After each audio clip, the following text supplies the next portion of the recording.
एक समय की बात है। एक गांव के पास एक घमंडी बैल रहता था।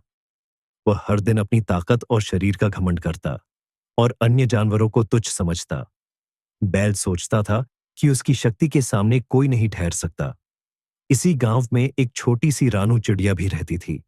वह बहुत ही समझदार और मेहनती थी, लेकिन उसकी छोटाई की वजह से लोग उसे अक्सर नजरअंदाज कर देते थे।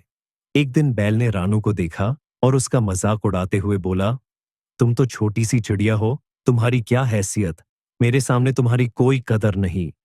रानू चिड़िया शांत भाव से बोली, मैं छोटी जरूर हूं, लेकिन हर किसी का अपना महत्व होता है।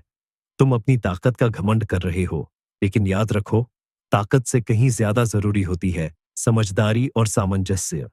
बैल हंसी उड़ाते हुए वहां से चला गया।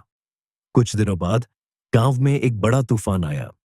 तूफान ने सारे पेड़ों को उखाड़ दिया और बैल को अपनी जगह से खींच कर ले गया। बैल घबराया क्योंकि वह खुद को संकट से बाहर नहीं निकाल सका। इसी दौरान रानू चिड़िया ने अपने पंख फैलाए और बैल के पास आई।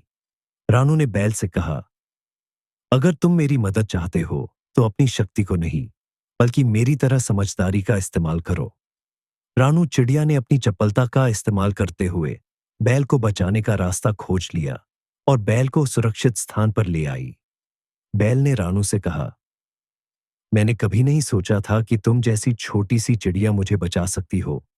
अब मैं समझ गया हूं कि घमंड नहीं, बल्कि विवेक और मित्रता से ही मुश्किलें हल होती हैं। इस कहानी से यह सीखने को मिलता है कि केवल ताकत ही नहीं, समझदारी और सहयोग भी जीवन में महत्वपूर्ण होते हैं।